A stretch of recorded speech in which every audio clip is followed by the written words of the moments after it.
La manie suppose toujours une irritation du cerveau.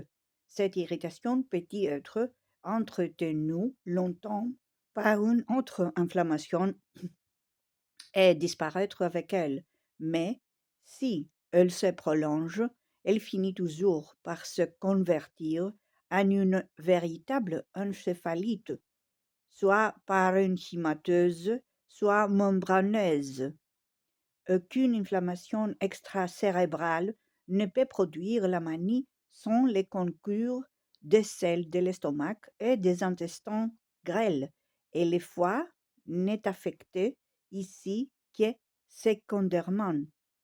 L'arachnitis est plus souvent consécutive à une gastroentérite qui est primitive, mais les délires, l'insomnie et les convulsions, qui en sont souvent les signes, peuvent être entretenus par cette gastroentérite, disparaître avec elle, ne laisser après la mort dans l'arachnoïde ou dans l'apimère aucune trace de phlegmasie ou en laisser de moins marquée que celle que l'on trouve dans l'estomac, etc.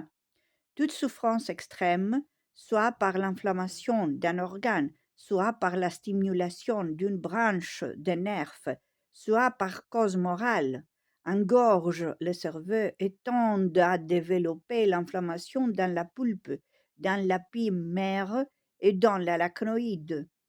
Or, la souffrance de l'estomac est la plus cruelle et toutes les autres la produisent.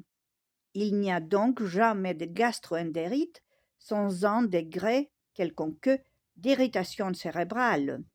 Tout ceci doit être appliqué aux hémorragies encéphaliques, les tubercules, les cancers du cerveau, etc., sont produits par l'inflammation chronique de ces viscères. Toutes les irritations encéphaliques peuvent aboutir à l'apoplexie. Le mot apoplexie exprime la cessation des phénomènes de relation. On peut y distinguer deux principaux degrés d'après l'absence ou l'existence des paralysies partielles, mais on ne peut diviser cette maladie d'après la prévision des formes de l'altération organique de l'encéphale.